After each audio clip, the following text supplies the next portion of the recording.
Hello mga ka-Bear Boom! Nako, ilang araw na lang at magsisimula na naman ang Simbang Gabi. Sa ating mga Pilipino, ang Simbang Gabi ay isang panata, debosyon at paghahanda para sa kaarawan ng ating Panginoong Hesus.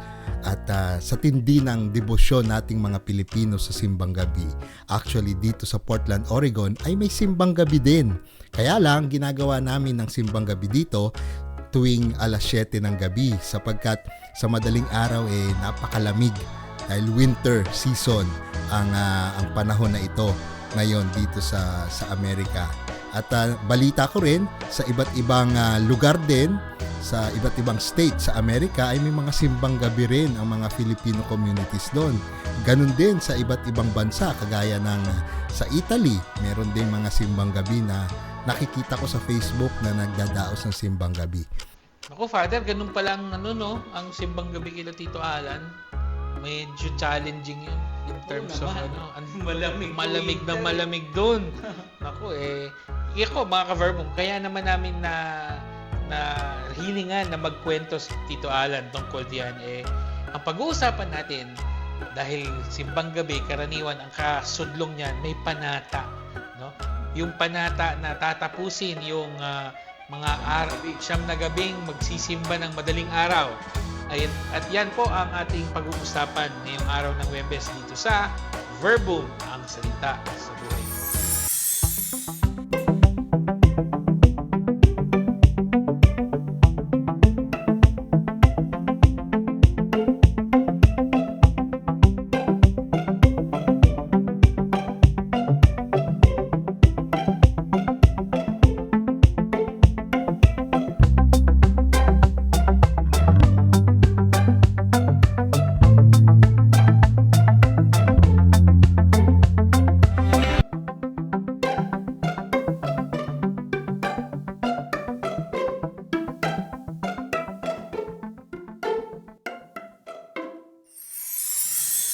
Upang simulan ang ating kwentuhan sa araw na ito, tayo muna po ay sama-samang manalangin. Itaas natin at ilagay ang ating mga sarili sa presensya ng Diyos, sa ngalan ng Ama, ng Anak at ng Espiritu Santo. Amen. Manaming makapangyarihan, kami po ay nagpupurit, nagpapasalamat sa iyo sa pagkakataon na kami ay natitipon sa araw na ito upang mapagnilayan at aming lubos na maunawaan ano nga po ba ang aming ipinapanata sa iyo. Ano po ba ang aming ibinibigay sa iyo. Sana po sa araw na ito ay lubos naming maunawaan at makita ang mga iniaalay namin sa iyong panata upang ito'y lubos na magkaroon ng tunay na kahulugan ng pagiging isang Kristiyano, isang Katolikong naglilingkod sa iyo. Nihiling namin sana, Panginoon, ay makatugon din kami palagi sa panatang iniaalay namin sa iyo. Tinataas namin ang lahat ng ito sa pangalan ni Jesus na aming Panginoon. Amen. Sa ngalan ng Ama, ng Anak, ng Espiritu Santo. Amen. Actually, alam mo, Father, meaning ko, I'm not sure o hindi ko lang na-identify na kung yung ginagawa ko ba sa buhay ko bilang Kristiyano ay namamanata. So, kasi di ba, Father, pag sinabi mong panata, ipapanata ko, tatapusin ko tong simbang gabi para doon sa ipinagdadasal ko. Halimbawa, sana sagutin na ako nung nililigawan ko, sana makuha ko na yung promotion na hinahanap ko. Minsan, ganun yung Father, yun yung ipinapanata ng mga kabataan o ng mga tao, no, yung kanilang mga pangangailangan. Siguro sa araw na ito, Father, gusto kong malaman, gusto kong masagot, ano ba talaga yung panata in relation to my faith? So, tingnan natin, no? May binabanggit naman sa atin dyan sa banal na kasulatan. Ito na nga matagpuan natin sa ikalabing-isang talata ng unang kabanata ng unang aklat ni Samuel, no? At ibabasahin ko sa atin si LB ngayon. Ganito ang kanyang panalangin.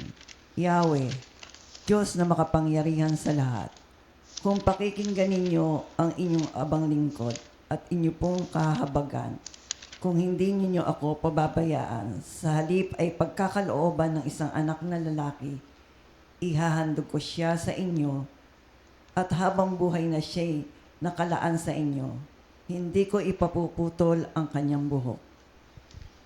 Oo, ayan narinig mo. Ibig sabihin, pwede naman pala yun na may hinihingi rin siya eh. Mhm. At sinasabi niya naman, pagka pinagkaloob sa kanya, hinihingi niya, may gagawin siya. Siguro, ang pangit lang kasi sa atin minsan, ang galing, pangit man salita, sa pangit pong salita, no? Nanguutulan tayo minsan eh. Mangangako-ngako tayo, hindi man natin gagawin pag napagbigyan tayo. Yun nga, Father. Yun yung sinasabi ko sa iyo kanina. Na ako bilang mananampalataya, hindi ko alam kung talaga ba ako'y nakakapamanata sa Panginoon. Kasi minsan sabihin ko, Lord, hindi ako maninigarilyo ng 9 na araw. Kailangan para makuha ko ito. Tapos pag hindi ko ba nakuha, dahil hindi ko nakuha, magyoyosi na ako ulit. Ganun. Parang ganun, di ba? O kaya, Lord, magsisimba ako. Linggo-linggo.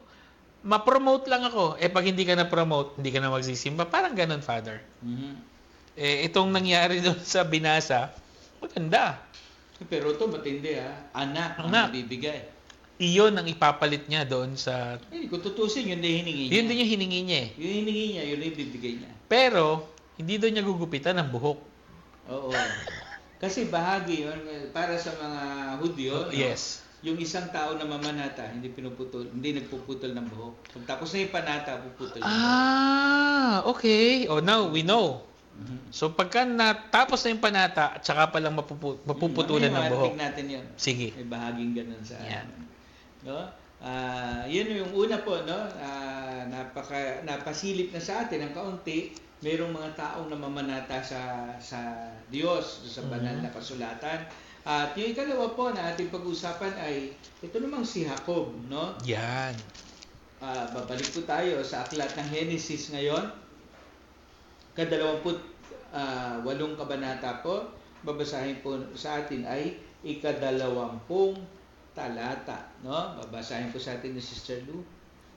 Nangako si Jacob ng ganito, O Yahweh, kung ako'y sasamahan ninyo at iingatan sa paglalakbay na ito, pakakainin at dadamitan.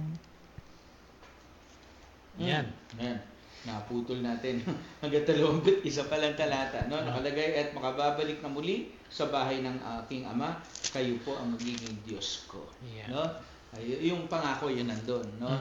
Sa una, parang gusto sabihin, Lord, no, pangalagaan nyo lang po ako. Talagang sa inyo ako maglilingkod lagi. Kaya nga ang sinabi niya, O Panginoon, Panginoon, kung sasamahan ninyo. Diba? Kung sasamahan. Na-conditional to eh. Kung sasamahan ninyo. Pero alam natin na ito, no, sa pagpapatuloy ng salaysay ng banal na kasulatan, alam natin yun kanyang tinupad. Yes. No? Doon niya minulat yung kanyang mga anak sa Tama. paglilingkod sa Panginoon na ito. Father, si Jacob pa lang yan. Tsak na meron pa tayong pwedeng kapulutan ng aral sa Biblia. Kaya mga ka-Verbum, stay tuned. Magbabalik po ang Verbum, ang salita sa buhay ko.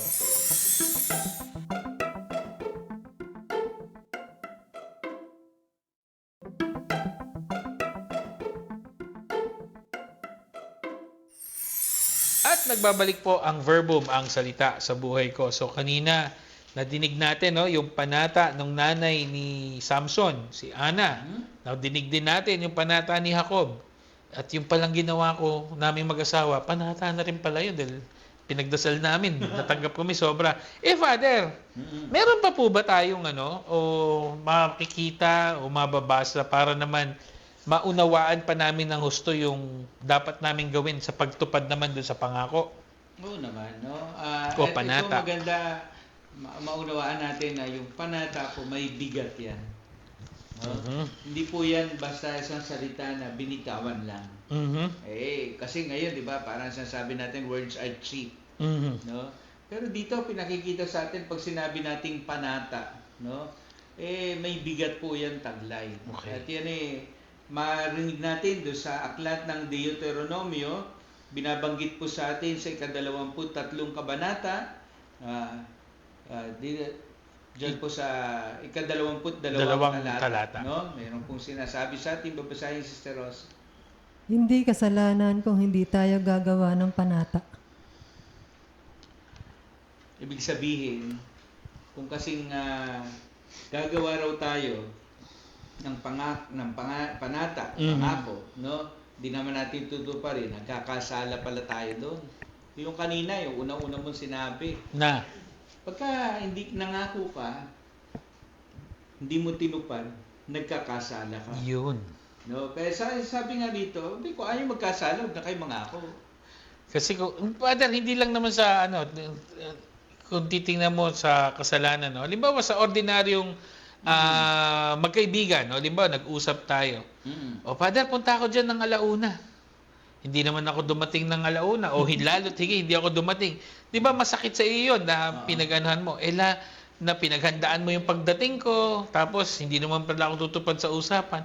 Ganon din pala, Father, lalo pala pag kay Lord ako Oo, kasi naman ata. lahanin po natin, yung pong kasalanan ay hindi lang naman, yung bigat ng kasalanan, hindi lang dahil dun sa kung ano yung ginawa, Ginawa, oo. kundi sino yung ginawan.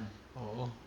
Saan kanino ka ba nangako? Kanino ka ba naman ata? O, di ba? Diba? Sa Diyos. Diba? Kaya mas mabigat po yung dating, no? Yung nagiging kasalanan natin kasi hindi pangkaraniwan o hindi basta-basta tao yung ating pinangakuan. At nako, Father, meron na naman ako example dyan. Mhm. Ako, Father, kaya alam mo ba kung ba't ako hindi naging third order Carmelite? Dahil Sabi ni classmate, Father Melch, sabi niya sa akin, pag ikaw naging third order Carmelite, iba yung magiging biyaya na tatanggapin mo. Kasi third order Carmelite ka daw. Pero pag hindi ka nakasunod doon sa requirements o doon sa panata bilang third order Carmelite, bali-bali din ang tatanggapin mong punishment. Totoo naman yun. No? Kasi So, parang kulang na lang sabihin meron kang pinasok, na meron kang pangako, Yun. kailangan mo ito pa rin, syempre may extra blessing yun. Kasi Yes. hindi ginagawa na iba. Kumbaga sa Boy Scout may merit. Yun nga, Father, kaya ako'y tinakot ni Father Melch. Hindi yung pananakot na sinasabi lang. Biro lang po, seryoso. Father Melch. Oo. Yung papasukin. natin, diba? Yes. Yes. Pagka naman baligtad, no? Alam mong yung karaniwan, wala namang ganong pangako, ikaw meron. Di parang dobli-dobli nagawa mo na maatraso. Father, totoo. At hindi lang doon sa pagiging third order Carmelite yun. Sa pagkakaroon din po ng pagiging buhay may asawa. Hindi lang sa bokasyon ng pagpapari. Yung pinasok natin na buhay pag-aasawa, may ito tayong mga pangako binitawan sa ating kabiyak. Talaga namang pagka tayo hindi sumunod, kasalanan yun. Diba? At yun lang din. Pag hindi ka sumunod hindi mo sinunod yung pangako mo sa kabiyak mo, biyak ka. Yun na nga. May kasalanan ka na, biyak ka pa. At yun yung sinasabi, yung tinasabi sa atin ni Father, yung ating mga pangako ay may merit, may bigat, may weight yan. Yung ating panata. Yan. Ayan, diba? Next. So, meron pa isa. Meron tayong pag-usapan. Ikalabindalawang kabanata naman. Parehong aklat. No? Okay. Pero dito medyo patalon-talon yung ating kasi para mapakita lang natin yung diwa na sinasabi sa atin sa panata na yan. Ika-6, ika-11, ika-17, ika-26 na mga talata. Okay. Basahin ko si LB. Doon ninyo siya sasambahin at doon iaalay ang inyong mga handog na susunugin at iba pang handog tulad na 10 bahagi. Handog mula sa inyong ani, pangakong handog, kusang handog, at mga unang bunga ng pananim, at ang mga panganay na anak ng inyong mga alagang hayop. Iaalay ninyo sa lugar na pipiliin ni Yahweh ang inyong mga handog na susunugin at iba pang handog tulad ng 10, handog mula sa inyong mga ani at mga pangakong handog. Hindi rin ninyo maaaring kainin ng inyong sa inyong mga tirahan ang mga ito. Ang 10 bahagi ng inyong mga ani, alak at langis, ang panganay na anak ng inyong mga hayop, ang pangakong handog, kusang handog at iba pang handog. Ang lahat ng handog ay dapat ninyong ibigay at ang inyong pangakong handog ay dadalhin ninyo sa lugar na pipiliin niya. Anong katangi-tangi doon sa mga binanggit sa atin na yon? Abay, hindi lang basta handog. Meron nakalagay Yes, pangakong handog. Kung siguro sa panahon natin, tawag natin yung pledge. Mhm. Diba? Yes. Totoo yan, Father. Dapat yung sasabihin, yun talaga yung pangangatawanan mo talaga. Dahil yun din naman yung magiging reflection ng iyong pagkatao. Ibig sabihin, mahusay makipag-usap itong taong ito. Oo. Kasi tinutupad niya yung kaniyang sinasabi. Tawag nga natin doon, may isang salita. May isang salita. Or in English, man of honor. Wow. Yan, di ba? Meron tayo sa wikang Espanyol. Ano yun? Palabra de honor. Diba? So yan. So yan po, napakahalaga po niyan, ano? Kaya po tayo, ginagabayan tayo ng banal na kasulatan, sinasabi sa atin kung gaano kahalaga yung mga binibitiwang salita, lalo na at yan ay yung mga panata ang bigat, no? Naku. So yan po. Pero meron pong Meron pang nakakatuwa isa. na kasunod Oo. no, parang may tawad. No, may tawad raw, no? Punta po tayo sa aklat ng Levitico, ika-27 kabanata. Mhm. Babasahin po natin unang 8 talata, no? Babasahin sa atin ni Sister Lou. Sinabi pa ni Yahweh kay Moises, sabihin mo sa mga Israelita, kung may mamanata kay Yahweh na maghandog ng tao, iyon ay tutubusin ng ganito. Kung anak na lalaki mula sa 20 hanggang 60 taong gulang, ito ay susuriin upang palitan o tubusin sa halagang 50 pirasong pilak, ayon sa timbangan sa sangtuaryo, at 30 pirasong pilak naman kung babae. Mula sa 5 hanggang 20 taon, 20 pirasong pilak kung lalaki, at 10 pirasong pilak naman kung babae.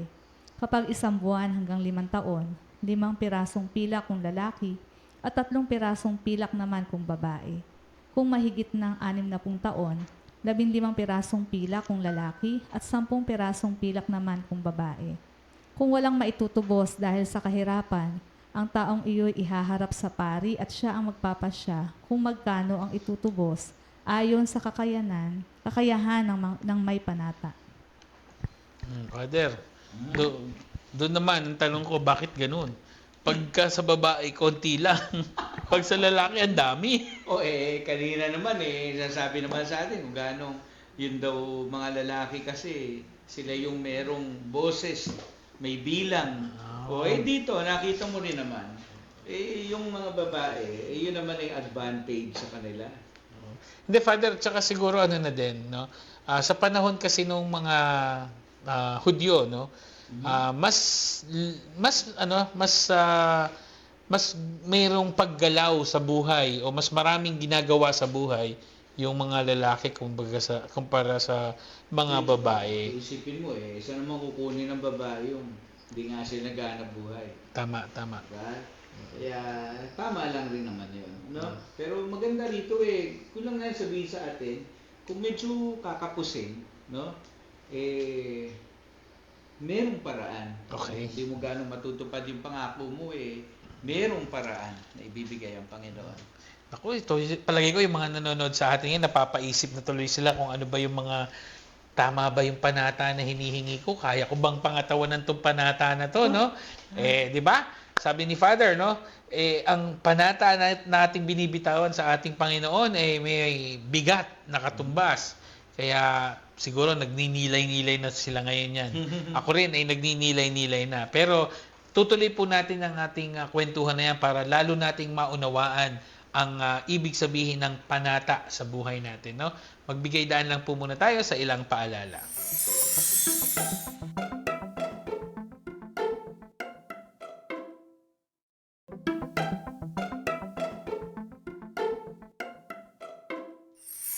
At nagbabalik po ang verbo mangsalita sa buhay ko. No? Kanina ay napag-usapan natin yung huli nating binasa. Sabi natin, bakit ba parang konti yung sa hinihingi na panata sa mga babae? Pero Father, parang merong yata sa na nababanggit na panata ng kababaihan. Meron ba nun? Meron, kung ngayon meron tayo namamanata yung mga madre. Yan. Ng sarili, no? Pero noon pala meron na rin sila, no? Ang nakatutuwa rito, dahil nga yung mga babae, wala naman silang sariling, paano ba sabihin yun? Parang dahil nga wala silang bilang, di ba? Nakakabit lang sila lagi doon sa kung wala pang asawa, sa anak, sa ama. Sa Dahil tatay, bilang anak. yes. Kung may asawa, sa asawa. No? Binabanggit sa atin merong mga pagkakataon na kung nangako raw yung babae, ito, bawa, yung isang dalaga raw nakapangako. Makita po natin yan, no? Ika-30 kabanata ng aklat ng mga bilang. No, bawa, ika-6 na talata. Kung yung dalaga raw nakapanata at nakapangako na wala sa loob ay magkaasawa, mananatili ang bisa ng panata kung magsasawalang kibo ang lalaki sa araw na malaman niya yon. Pero kung tumutol yung lalaki sa araw na malaman yon, mawawala ng bisa ang panata Yes. ng babae. Hindi siya parurusahan. Bakit? Kasi nga ang nasusunod sa buhay niya, yung lalaki kung kanino siya nakakabit. No? Hindi yung kabit-bit sa akin. O ibig sabihin, doon kasi siya nakakapit. Yes. Diba? Kaya kung yung lalaki, hindi alam. Hindi sinasabi ng babae, meron siya palang pangako sa Diyos walang kaalam-alam yung lalaki. Pero nung malaman, sabi niya, hindi, wag mong gawin yan. Kailangan sumunod ng babae. Nung babae, oo. Kaya importante, Father, hindi lang nung panahon na yon na nag-uusap ang mag-asawa. Oo, tama yan. Para alam din nung iyong asawa na yun ang Father, ngayon napaisip ako. Nung sinasabi ko kaya na, Lord, sana makapagsalita yung anak ko. Si Tricia kaya, English niya kaya sinasabi. Lord, please, siya pala sinunod, kaya English speaking. Nako! Hindi. Ang sa akin lang po doon ay, ang nais namin ipakita, kung manata ang babae, no, at ang lalaki, yung mag-asawa, maganda na isa lang, kasi mahirap naman na hindi kayo nagkakaunawaan. Sabihin ni Lord, ano ba pagbibigyan ko sa dalawang ito? No? Di ba? Parang gano'n. Kaya nga sinasabi naman sa atin di ba, yung dalawa raw sa pag-aasawa, yung dalawa nagiging isa. Kaya dapat, Kaya mangako man kayo, mamanata man kayo, dapat isa lang. Yes. Isa lang yung panata. Hindi pwede magkaiba. ayan narinig niyo yan. Ayan. Pero ito nakakatuwa. No? Kanina may binanggit tayo tungkol dun sa mga panata, lalo na ng kalalakihan. Dito po sa Gawa ng mga Apostol, 18 kabanata, may binabanggit sa atin sa 18 talata tungkol sa panata ng walang iba kundi si Apostol San Pablo. No? At yun ibabasahin ko sa atin sa LB. Pagkatapos nito, matagal pang nanatili si Pablo sa Corinto at saka nagpaalam sa mga kapatid. Pagdating sa Cencrea, nagpagupit siya ng buhok sapagkat natupad na niya ang kanyang panata. O, yan yung sinasabi ko sa iyo.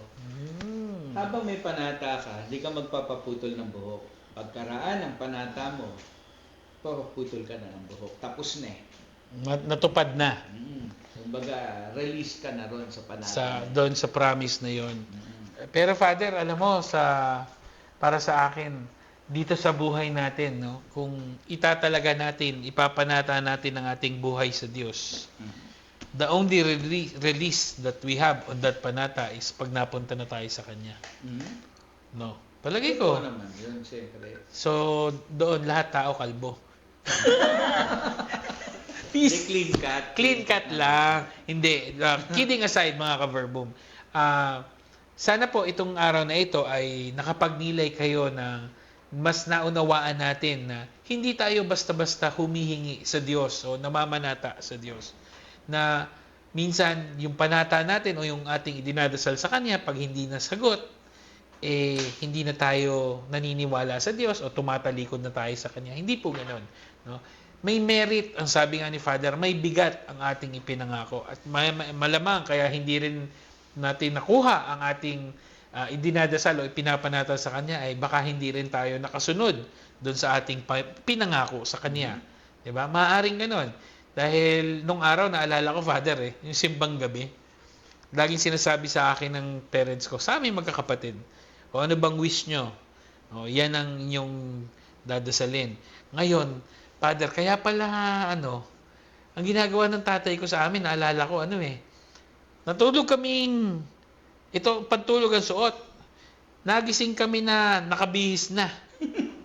Eh, sabi ng tatay ko, kaya alam niyo kung bakit hindi natupad yung mga wish nyo? Eh, hindi naman kayo, dapat kasama sa pamananata yung paghahanda nyo sa pagsisimba. Eh, hindi naman kayo nagbihis sa sarili nyo eh. Yung mami nyo, binihisa kayo ng tulog. Yun. Ibig sabihin, mga ka-verbum, meron tayong mga hinihiling sa Diyos na hindi natin nakukuha dahil meron din siguro tayong kakulangan May bahagi tayo lagi sa usapan. sa panata. Merong binibigay sa atin ng Diyos, meron siyang pangako na tinutupad niya, pero tayo rin, may pangako rin tayo, kailangan gagawin. Kailangan din nating tuparin. Yan. Ako, sana na pagnilayan ninyo, na pagbulay-bulayan ninyo kung bakit minsan yung ating mga panata ay hindi pa nasasagot. Eh, Father, thank you at nalinawan kami. No, may mga nakita tayo na bahagi ng Biblia kung saan sinasabi, kaya may mga pagkakataon na hindi tayo nasasagot dahil tayo rin ay nagkukulang. Ayan. Ako, Father, sana kami naman magwi-wish. Wish us very well na total magsisimbang gabi na, ipagdasal po natin, no Father, ipagdasal niyo po kami na sana ang aming mga maging panata ay aming matupad. Darasal ko tayo lahat. Sa ngalan ng Ama at ng Anak at ng Espiritu Santo. Amen. Manaming pagmahal, una tigit sa lahat, nais namin pasalamat sa iyo sa iyong mga pangako sa amin na lahat ay natupad. Lahat ng ito dahil ikaw ay may isang salita. At nais mong kami rin sa aming bahagi ay tumupad rin sa aming mga sinasabi sa iyo. Dahil kami bilang mga tao ay inaasahan mo na maging ganap na tulad mo. Nihiling po namin, Panginoon, na nawa ay gabayan, patnubayan, pagpalain mo kaming lahat. Nawa sa amin pong pakikipag-ugnayan, di lamang sa iyo, kundi sa aming kapwa, higit kaming maging kapani-paniwala dahil ang aming mga salita na binibitawan ay tunay na mapanghahawakan. Tinataas namin ang lahat ng ito sa pamamagitan ni Jesucristo, ang iyong salita na nagkatawang tao, magpasawalang hanggan. Amen. Sumainyo ang Panginoon. At sumainyo rin. Pagpalain kayo ng ating mapagmahal at puting Diyos, Ama at Anak at Espiritu Santo. Amen. Father, maraming salamat po at nagabayan ninyo kami sa araw na ito at sa aming mga nakasama, sa aming housemates, sa mga lektor ni Father Jojo, no, sa kanyang parokya at sa inyong lahat na mga nanonood sa kanilang tahanan at kung saan mang bahagi ng mundo. Maraming salamat at nagkasama-sama tayo. Next week, meron pa po tayo ulit na palabas dito sa Verbum. Kaya magkita-kita po muli tayo dito sa Verbum, ang salita sa buhay ko.